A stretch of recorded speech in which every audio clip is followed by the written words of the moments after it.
বিসমিল্লাহির রাহমানির রাহিম। সূরা মুহাম্মদ। আয়াত 16।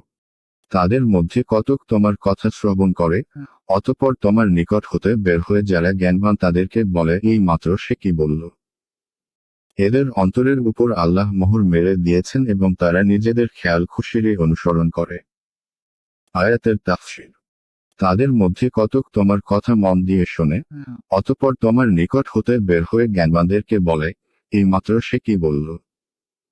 এক, ওরাই তারা যাদের অন্তরে আল্লাহ মোহর মেরে দেন এবং তারা নিজেদের খেয়াল খুশিরই অনুসরণ করে। এক, এখানে মুনাফিকদের কথা আলোচনা করা হচ্ছে।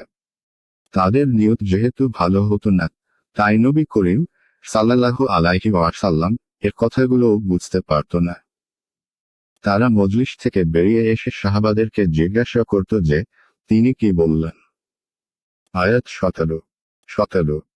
যারা সৎ পথ অবলম্বন করে আল্লাহ তাদের সৎ পথে চলার শক্তি বৃদ্ধি করেন এবং তাদেরকে মুত্তাকি হবার শক্তি দান করেন। আয়াতের তাফসীর। যারা সৎপথ অবলম্বন করে তাদেরকে আল্লাহ সৎপথে চলার শক্তি বৃদ্ধি করেন এবং তাদেরকে ধর্মভীরু হবার শক্তি দান করেন। এক অর্থাৎ যাদের হিদায়াত অর্জন করার নিয়ত হয় আল্লাহ তাদেরকে হিদায়াত লাভ করার তৌফিকও দান করেন এবং তাদেরকে তার উপর প্রতিষ্ঠিত রাখেন।